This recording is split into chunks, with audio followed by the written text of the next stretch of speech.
Bismillahirrahmanirrahim. Assalamualaikum warahmatullahi wabarakatuh. Kami dari kelompok 4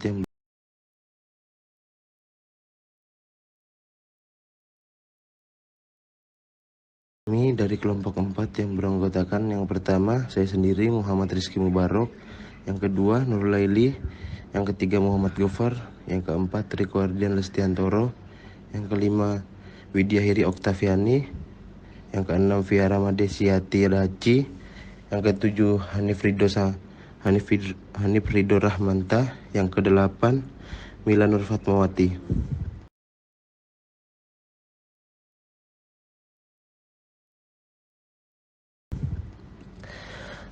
Untuk slide yang pertama yaitu hak-hak istimewa organisasi internasional. Sebagai subjek hukum yang mempunyai personalitas yuridik internasional yang ditugaskan negara-negara untuk melakukan berbagai kegiatan, organisasi-organisasi internasional dilengkapi dengan hak-hak istimewa dan kekebalan-kekebalan.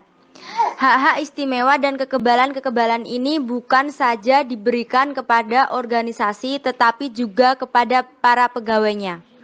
Tujuan dari pemberian kekebalan dan hak-hak istimewa pada suatu OI adalah untuk memungkinkan mereka melaksanakan fungsi-fungsinya secara mandiri, tidak berpihak dan efisien, bukan untuk memberikan mereka suatu tingkat atau status pengecualian ekstrateritorialitas mereka.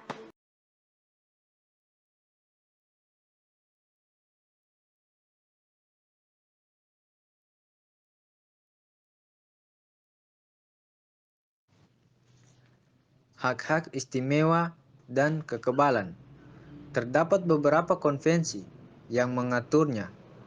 Seperti untuk PBB, telah dibuat Convention on the Privileges and Immunities of United Nations 1946 yang diterima Majelis Umum PBB tanggal 13 Februari 1946 untuk mengembangkan pasal 105 ayat 1 Piagam PBB yang menyatakan organisasi ini akan dapat menikmati kekebalan dan hak-hak istimewa di wilayah di setiap anggotanya, sebagaimana diperlukan untuk pemenuhan dari tujuan-tujuan dan perwakilan-perwakilan dari negara-negara, anggota dan pegawai-pegawai organisasi, hanya akan menikmati kekebalan dan hak-hak istimewa sebagaimana diperlukan untuk pelaksanaan fungsi-fungsi independen dalam hubungan dengan organisasi.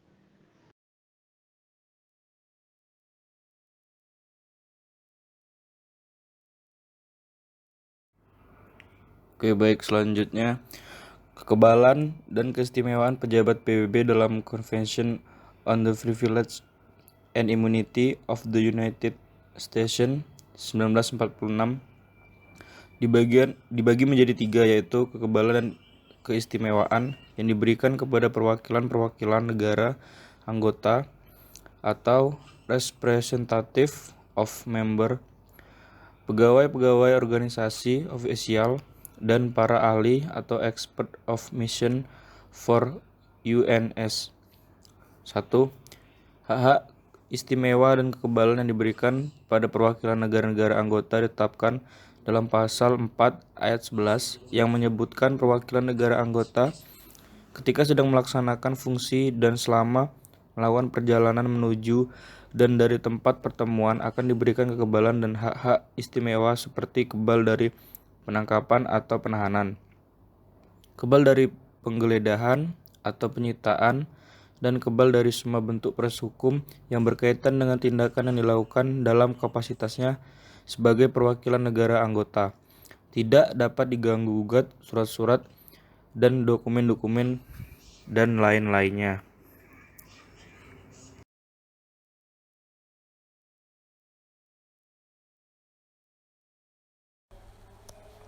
Yang kedua, untuk pegawai PBB. Hak-hak istimewa dan kekebalannya diatur di dalam pasal 5 ayat 18, seperti kebal terhadap proses hukum dari semua tindakan yang dilakukan oleh mereka dalam kebijakan resminya, bebas dari perpajakan yang berasal dari gaji dan honor, kebal dari kewajiban dinas nasional, kebal dari pembatasan-pembatasan imigrasi dan pencatatan orang asing. Khusus untuk sekjen dan keluarganya, ayat 19 menegaskan bahwasannya selain dapat menikmati hak-hak istimewa dan kekebalan di atas, ia juga dapat menikmati hak-hak istimewa dan kekebalan, pembebasan dan fasilitas lainnya layaknya utusan diplomatik sesuai dengan hukum internasional. Yang ketiga, kekebalan dan hak-hak istimewa yang diberikan kepada para ahli yang sedang menyelenggarakan misi untuk PBB diatur di dalam pasal 6 ayat 22.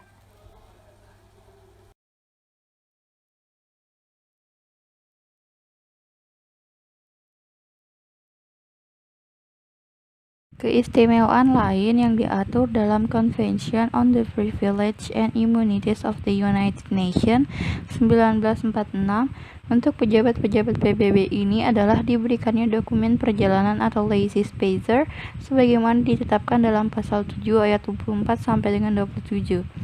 Selanjutnya, dalam Convention on the Privilege and Immunities of the Specialist Agency 1947 yang diterima oleh Majelis Umum PBB pada tanggal 21 November 1947 memuat tentang hak-hak istimewa dan kekebalan setiap badan-badan khusus PBB yang dibuat sesuai dengan sifat khusus dari badan khusus. Dalam konvensi tersebut, kekebalan dan hak-hak istimewa yang diberikan kepada pejabat OI dibagi menjadi dua, yaitu kekebalan dan hak-hak istimewa yang diberikan kepada perwakilan negara-negara anggota dan kepada pegawai-pegawai badan khusus PBB.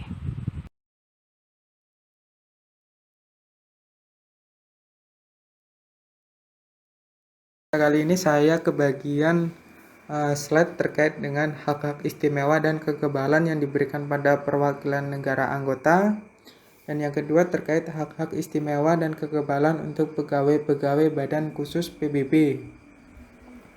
Langsung saja, yang pertama berkaitan dengan hak-hak istimewa dan kekebalan yang diberikan pada perwakilan negara-negara anggota.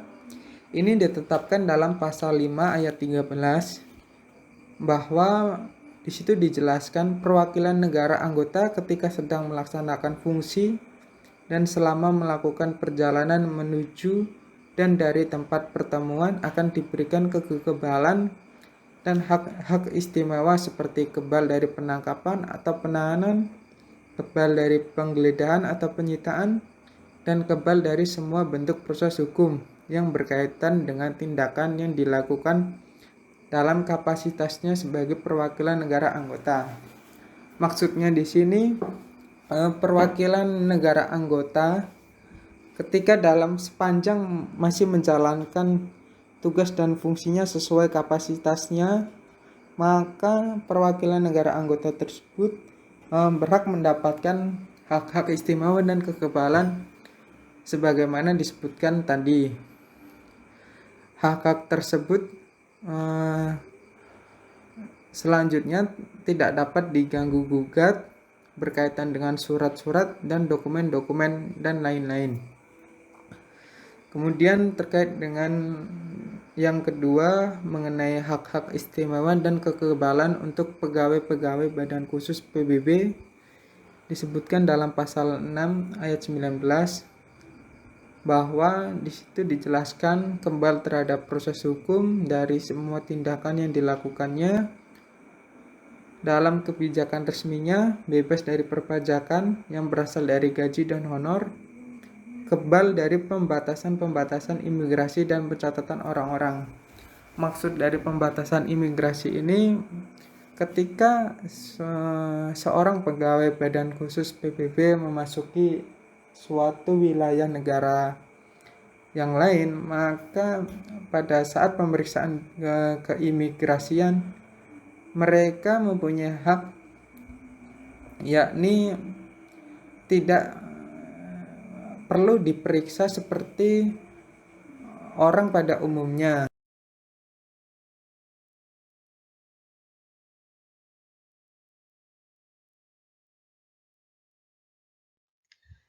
Baik, selanjutnya, dalam konvensi selanjutnya, yaitu Vienna Convention on the Representation of State in their Relation with International Organization of a Universal Character 1975 dalam Konvensi Wina 1975, hak kekebalan dan keistimewaan pejabat organisasi internasional dalam Konvensi Wina 1975 dibagi menjadi dua bagian, yaitu kekebalan dan keistimewaan yang diberikan kepada pejabat organisasi internasional yang bersifat permanen dan kekebalan dan keistimewaan yang diberikan kepada pejabat organisasi internasional yang bersifat sementara, yaitu delegasi suatu negara yang dikirim oleh negaranya menghadiri suatu acara yang diadakan oleh organ-organ tertentu atau untuk menghadiri konferensi.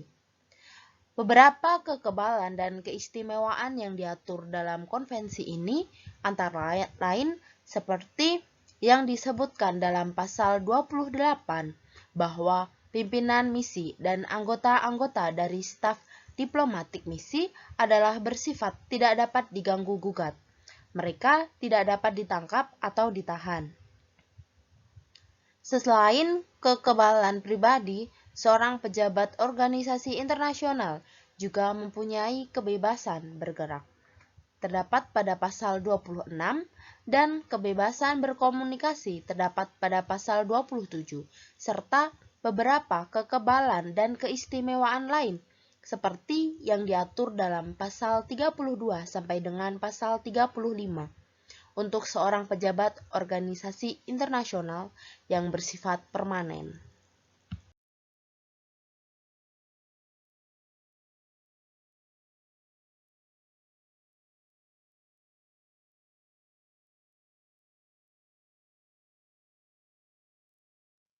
Baik, demikianlah presentasi yang dapat kami sampaikan dari kelompok 4 Hukum Organisasi Internasional dengan tema Hak-hak istimewa organisasi internasional.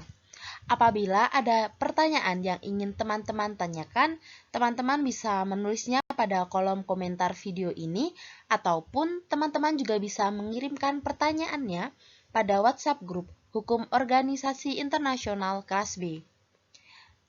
Mohon maaf apabila banyak kesalahan dalam kelompok 4 mempresentasikan presentasi ini, dan terima kasih atas perhatiannya. Sampai jumpa di video presentasi selanjutnya. Terima kasih. Wassalamualaikum warahmatullahi wabarakatuh.